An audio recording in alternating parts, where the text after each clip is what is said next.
জমির খাজনা প্রদানের জন্য আপনাকে কিন্তু আর দিনের পর দিন গিয়ে ঘুরতে হবে না। জাস্ট আপনার হাতে যদি এরকম একটা স্মার্টফোন থাকে, তাহলে সেই স্মার্টফোন দিয়ে কিন্তু আপনি খুব সহজেই অনলাইনের মাধ্যমেই ঘরে বসে জমির খাজনা পরিশোধ করে ফেলতে পারেন। আর এটা কিন্তু বাংলাদেশ গভর্নমেন্টের একটা সাইট থেকে কিন্তু আপনারা সেই খাজনাটুকু পরিশোধ করতে পারেন।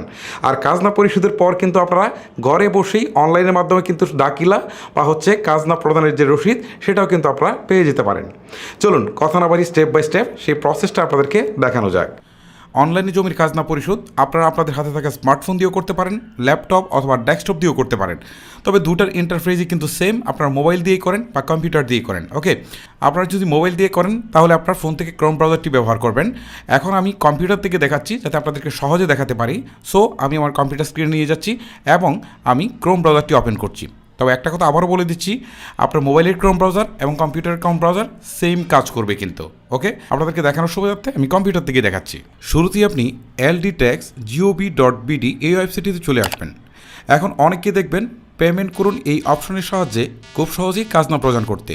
মূলত এই অপশনটি দিয়ে আপনি সহজে খাজনা প্রদান করতে পারলেও খাজনার রসিদ বা দাখিলা আনার জন্য আপনাকে ভূমি অফিসে যেতে হবে। সো এই বাড়তি ঝামেলা নেওয়ার একদমই দরকার নেই। আপনি সরাসরি নাগরিক কর্নারে ক্লিক করে দিবেন। শুরুতেই নাগরিক নিবন্ধন করবেন। এজন্য মোবাইল নাম্বার, জাতীয় পরিচয়পত্র নাম্বার এবং জন্ম তারিখ বসিয়ে পরবর্তী পদক্ষেপ বাটনটাতে একটা ক্লিক করে দিবেন। সব তথ্য ঠিক থাকলে আপনার ছবিসহ এনআইডি সকল তথ্য আপনার সামনে প্রদর্শন করবে। এবারে আপনি পরবর্তী পদক্ষেপ বাটনে একটা ক্লিক দিবেন। এবারে আপনার দেওয়া নাম্বারে একটি কোড আসবে। জাস্ট এই কোডটুকু বসানোর পর আপনি নিচের দিকে থাকা যাচাই করুন বাটনে একটা ক্লিক করে দিবেন। এবারে যে ইন্টারফেসটি আসছে এইখান থেকে বলছে আপনাকে পাসওয়ার্ড সেট করার জন্য। সো আপনাকে 6 ডিজিটের একটা পাসওয়ার্ড এখানে দিয়ে দিতে হবে। আর এখানে যে পাসওয়ার্ডটা দিবেন সেম পাসওয়ার্ডটা আপনি নিচে বসিয়ে দিয়ে সংরক্ষণ বাটনে একটা ক্লিক করে দিবেন। এখন যে ইন্টারফেসটা আসছে এখান থেকে উপরের দিকে দেখাচ্ছে প্রোফাইল অগ্রগতি 60%। সো এটাকে 100% করতে হবে।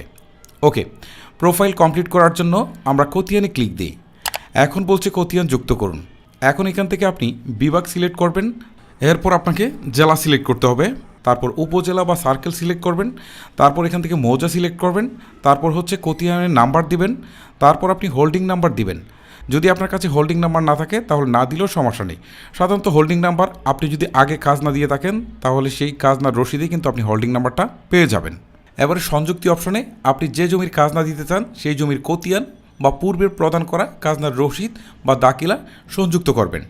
সাধারণত খতিয়ান বা দাখিলার ছবি পূর্বে থেকেই মোবাইল দিয়ে তুলে রাখবেন। এবারে আপনি চুজ ফাইল বাটনে একটা ক্লিক করার পর আপনার যেখানে ফাইলটা রয়েছে সেইখান থেকে আপনার ফাইলটাকে সংযুক্ত করে দিতে হবে। তবে একটা কথা বলে রাখি, ফাইলের সাইজ কিন্তু 1 MBর বেশি হলে নিবে না।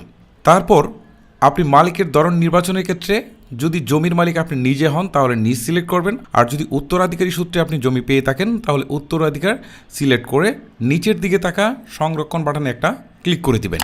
এবারে যে ইন্টারফেসটি আসবে এখান থেকে আপনি দেখতে পারবেন অপেক্ষমান নামে একটি অপশন রয়েছে।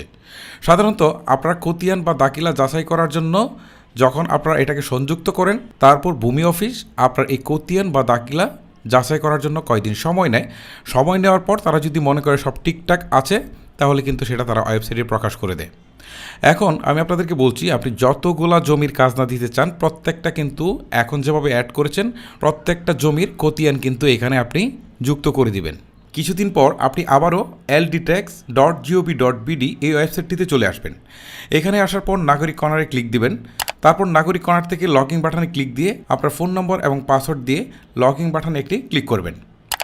এখন যে ইন্টারফেসটা আসবে এখান থেকে যদি আপনার প্রোফাইল 100% কমপ্লিট না দেখায় তাহলে আপনাকে প্রোফাইল অপশনে ক্লিক দেওয়ার পর এখান থেকে আপনার বর্তমান ঠিকানা, ইমেল আইডি দিলে আপনার প্রোফাইলটা কিন্তু 100% কমপ্লিট হয়ে যাবে।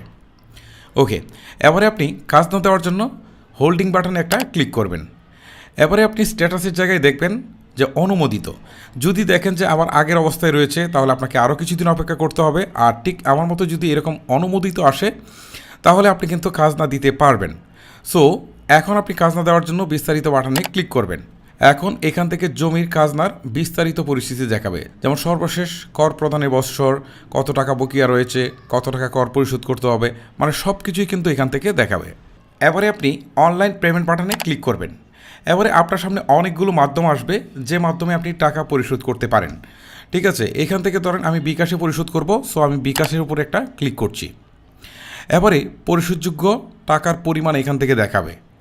এখন আপনি ই পেমেন্টে একটা ক্লিক করবেন। এখন এখান থেকে আপনার বিকাশ নাম্বারটা দিয়ে কনফার্ম বাটন একটা ক্লিক করবেন। এখন আপনার বিকাশের সিমে যে কোডটি যাবে সেই কোডটি এখানে বসিয়ে কনফার্ম বাটনে একটা ক্লিক করবেন। এখন বিকাশের পাসওয়ার্ড চাইবে, সো আপনি বিকাশের পাসওয়ার্ড দেওয়ার পর কনফার্ম বাটনে ক্লিক করবেন।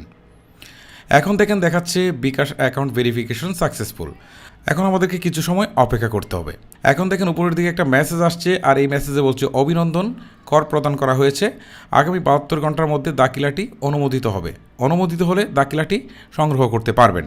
সো 72 ঘন্টার মধ্যে দাখিলাটি চলে আসলে আপনি ওয়েবসাইটে এসে দাখিলা মেনুতে ক্লিক করলে এখান থেকে রসিদটি দেখতে পারবেন। এবারে আপনি এখানে ক্লিক করে এটিকে সেভ করে রেখে দিবেন। তবে একটা কথা বলে রাখি, এই দাখিলাটি থাকলে আপনার কিন্তু ভূমি অফিস থেকে কোনো প্রকার রসিদ বা দাখিলা সংগ্রহ করতে হবে না। জাস্ট এইটাই হচ্ছে আপনার প্রুফ, যে কারণে বলা হচ্ছে যে ঘরে বসে কিন্তু আপনি ভূমির খাজনা পরিশোধ করতে পারছেন। আর আপনার যদি আরও কনফিডেন্সের দরকার হয় তাহলে আপনি সমস্ত রসিদগুলো একসাথে করে কোনো একদিন কোনো একটা কম্পিউটার দোকান থেকে নিয়ে গিয়ে প্রিন্ট দিয়েও নিয়ে আসতে পারেন। ভিউয়ার্স, এই ছিল অনলাইনে খাজনা প্রদান নিয়ে আমার আজকের ভিডিও। যদি আপনার কাছে ভিডিওটি ভালো লেগে থাকে তাহলে অবশ্যই একটি লাইক করবেন। আজকের মতো আমি হিমেল এখানে বিদায় নিচ্ছি। সবাই ভালো থাকবেন, সুস্থ থাকবেন। আল্লাহ হাফেজ।